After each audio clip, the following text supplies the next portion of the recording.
అమెరికాలో అక్రమ దందాలకు పాల్పడుతున్న భారతీయుల గుట్టు రట్టయింది. అట్లాంటాలో ఒక గ్యాస్ స్టేషన్లో గుట్టుచప్పుడు కాకుండా సాగుతున్న అక్రమ కార్యకలాపాలపై పోలీసులు మెరుపుదాడులు చేశారు. ఈ సోదాల్లో 3 భారతీయులు అరెస్ట్ అవ్వగా మరో భారతీయ యజమాని కోసం గాలింపు జరుగుతోంది. అసలు గ్యాస్ స్టేషన్లో ఏం జరుగుతోంది? పోలీసులు ఎందుకు రైడ్ చేశారు? Watch story. అమెరికాలోని అట్లాంటా నగరం. అక్కడ ఒక టెక్సాకో గ్యాస్ స్టేషన్ ఉంది. చూడటానికి సాధారణంగానే కనిపిస్తున్నా లోపల మాత్రం భారీ స్థాయిలో అక్రమ దందాలు సాగుతున్నాయి. దానిపై నెలల తరబడి నిఘా ఉంచిన పోలీసులు ఒక్కసారిగా ఆయుధ బలగాలతో గురువారం రాత్రి విరుచుకుపడ్డారు.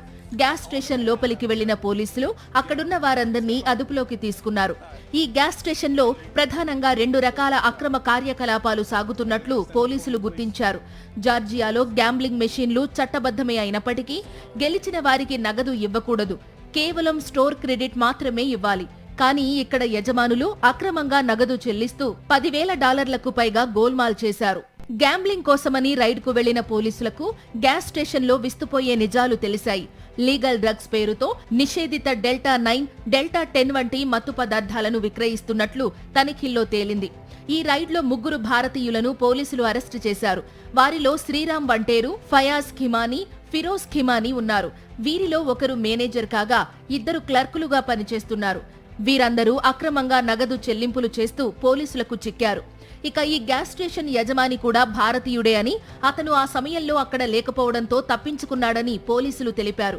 అతనిపై కూడా ఇప్పటికే వారెంట్ జారీ అయింది.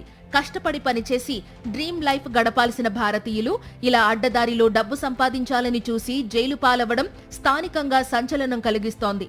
ప్రస్తుతం ఈ 3 జైలులో ఉండగా పరారీలో ఉన్న యజమాని కోసం పోలీసులు ముమ్మరంగా గాలిస్తున్నారు.